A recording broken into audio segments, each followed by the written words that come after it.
¿Por qué los bancos cobran 300% de costo financiero? Te dan un préstamo personal a 12, 24, 36 meses, cuando en este momento, por ejemplo, el gobierno te está bajando la tasa de referencia al 18, 20, digamos, porque esto es histórico, no es puntual. Es de siempre que me meto 300. ¿Por qué? ¿Qué es lo que...? Porque en el medio es esto, ¿no? Argentina, último de la región Claro, en nivel de claro, crédito. ahí A está el ver, tema. Ahí está el tema. explícame. La tasa de interés condensa una suerte de caja negra que mezcla varias cosas, condensa varias cuestiones. Condensa cuestiones estructurales y cuestiones más de coyuntura. ¿Cuáles son aquellas cuestiones estructurales? Bueno, algunos aspectos vinculados al riesgo que tiene la Argentina en términos de sostenibilidad de su moneda, ¿no? En el riesgo en términos del proceso de desinflación que estamos atravesando, con todos los asteriscos del caso y notas al pie, ¿no? Necesarias. Pero bueno, hay una cuestión ahí estructural vinculada al riesgo, digamos, de moneda. Si querés, vamos a decirlo, riesgos, cuestiones macroeconómicas, cuestiones macroeconómicas. Sí. Obviamente uno puede decir, che, pará, pero si la inflación va a ser 30, 40, 50% anual, ¿por qué estamos con un 300% de tasa? Bueno, Claro. entonces vamos al otro set de cuestiones que tienen que ver más con la microeconomía y la organización de los mercados crediticios financieros en Argentina. Sí. ¿Qué le pasa a los bancos hoy en día? Con el cambio de gobierno, digamos, ¿te acordás que en algún momento se dijo los bancos ahora van a tener que empezar a trabajar de bancos? Sí, claro. Los bancos dijeron, ok, perfecto, 300% de tasa de Claro, interés claro. trabajando Sí. de banco. ¿Qué significa?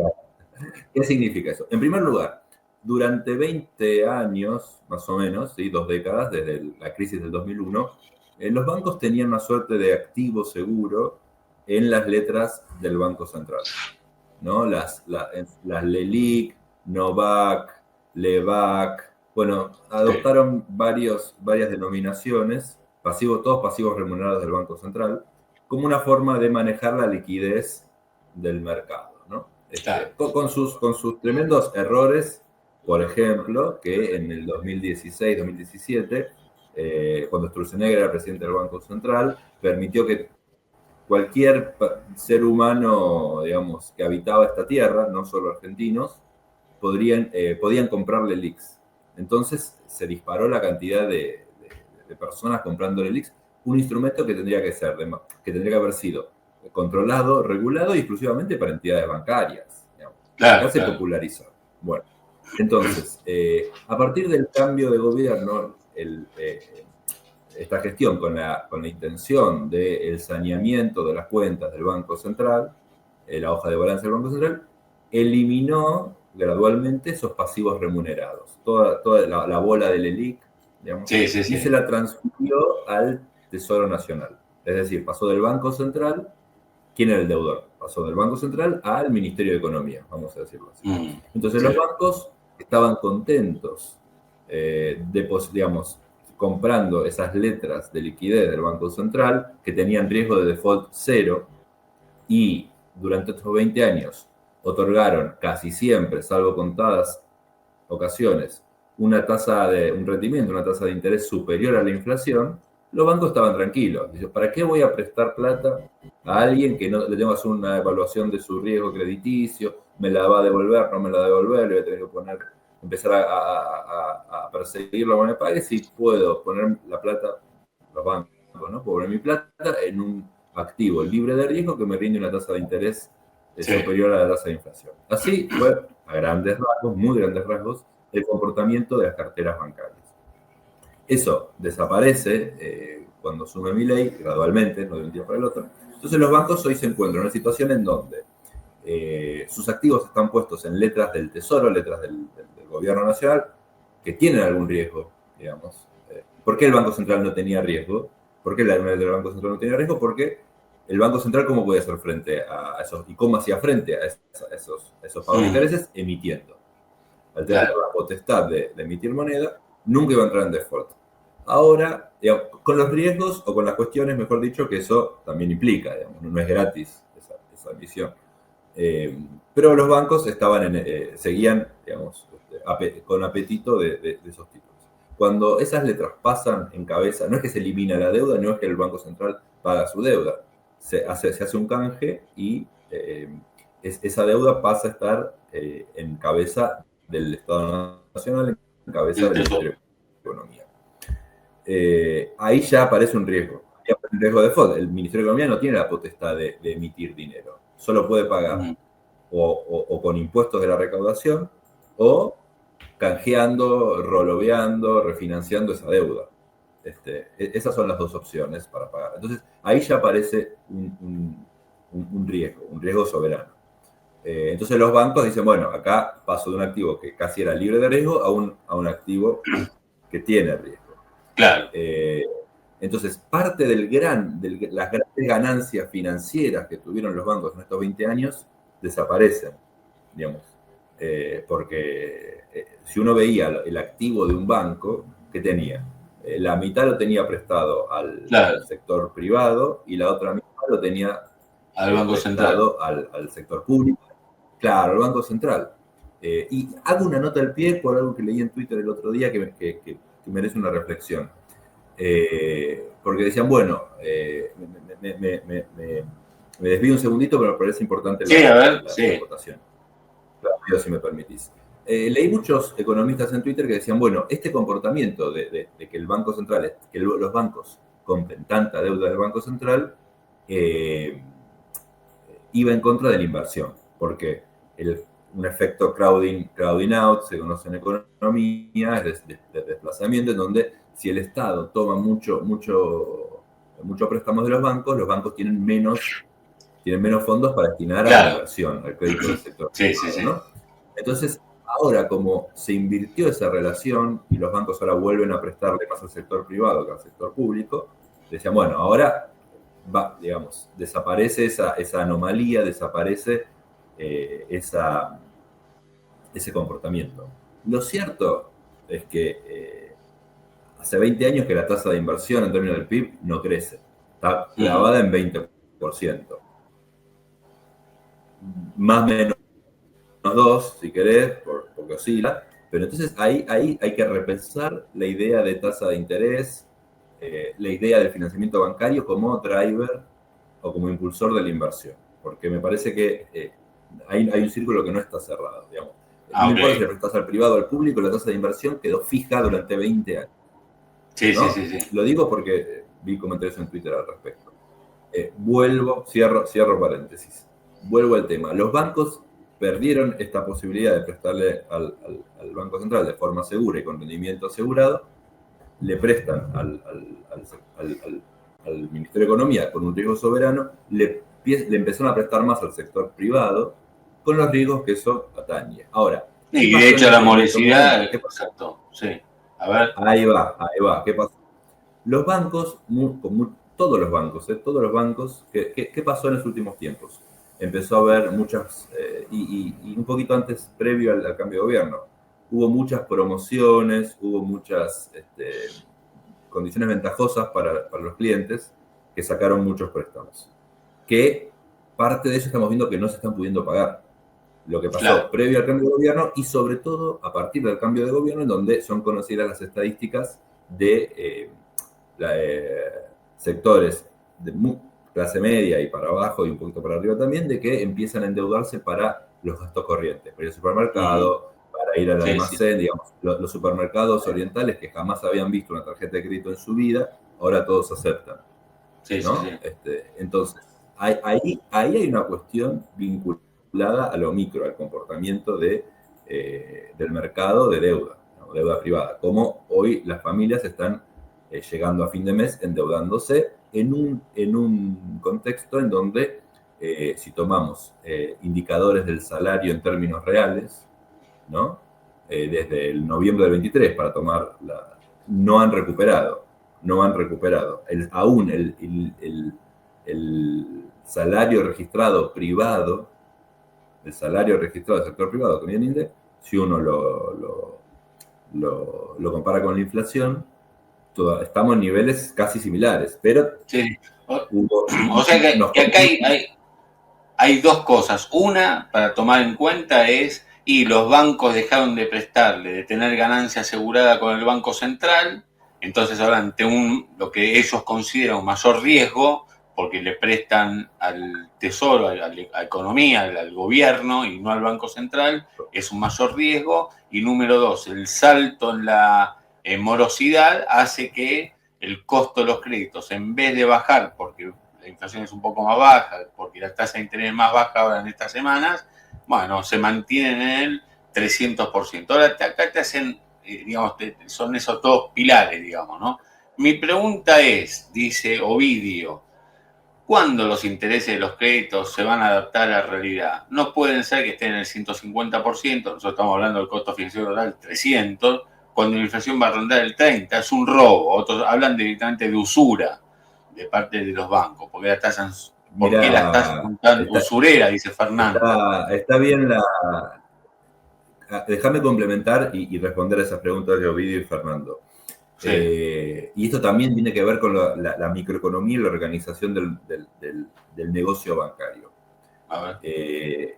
Estos 20 años de darle a los bancos una tasa de ganancia por encima de la inflación sin riesgo, generó una estructura, digamos, vamos a decirlo en términos suaves, en términos de organización industrial, sería organización del negocio bancario, de dotarlo, vamos a decirlo, de ineficiencia.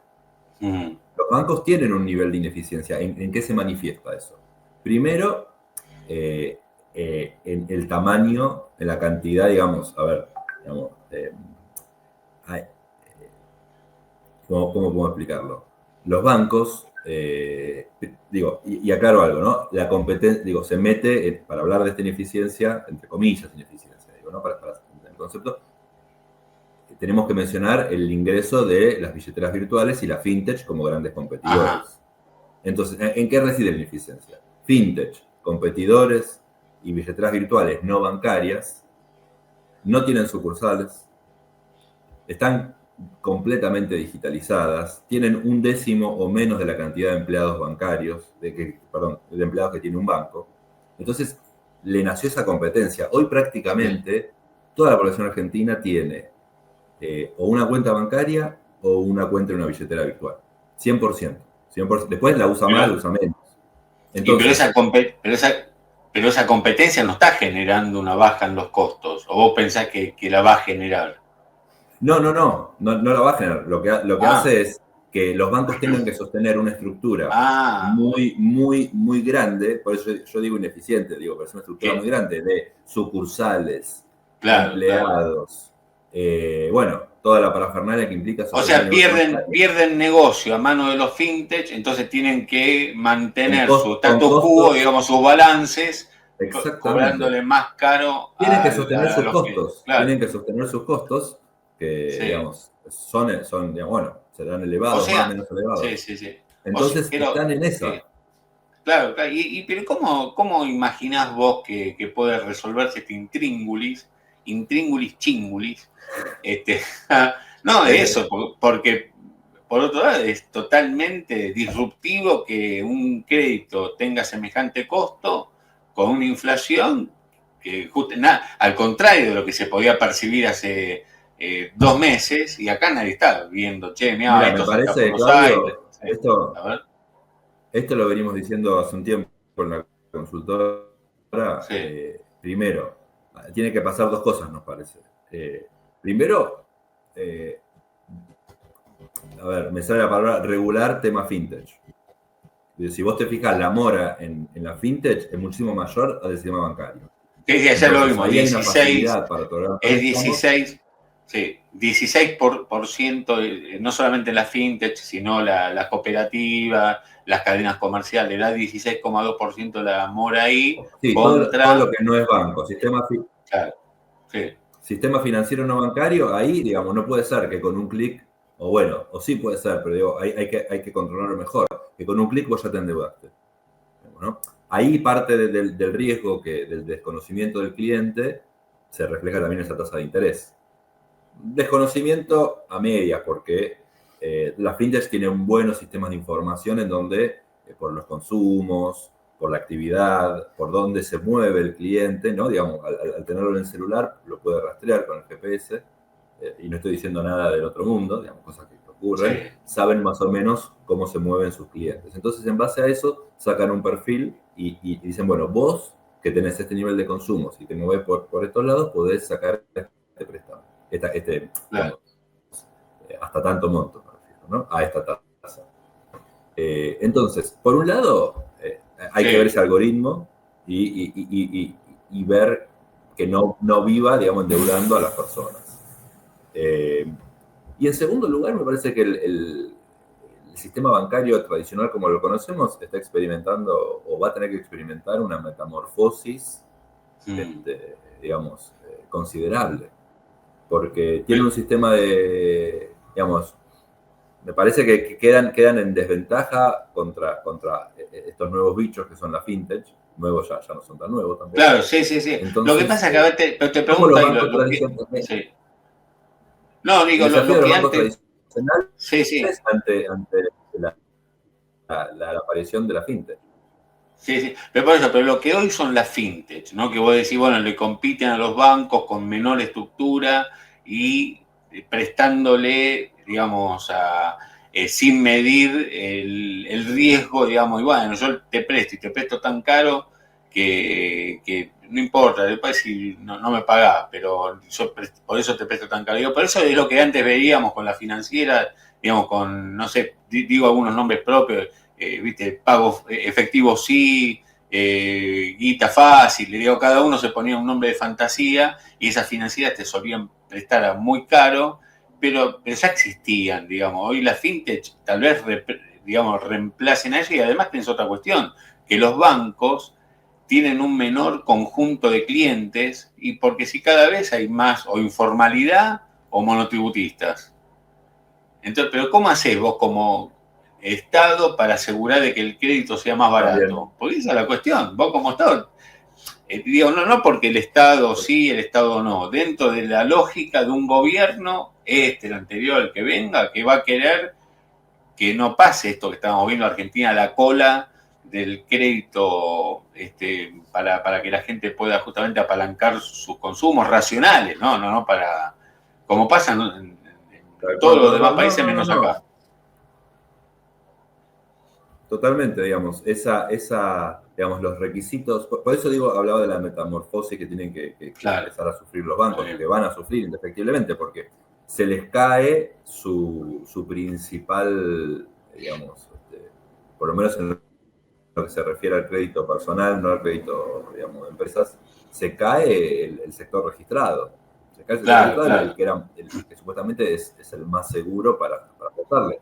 Y parte de eso también lo vemos, digo, y salto a los créditos hipotecarios, en donde las condiciones para, digamos, obtener crédito hipotecario tienen que ver justamente con eso. Un salario registrado que te permita ganar tanto dinero por mes, bueno, la relación cuota-ingreso, digo, entonces, como vos bien mencionaste, Claudio, se va cayendo ese segmento, porque estamos viendo las estadísticas que se achica muchísimo el segmento de los trabajadores registrados del sector privado y crece mucho las otras formas Claro, claro. registradas también, Mm. pero más vinculadas al monotributo.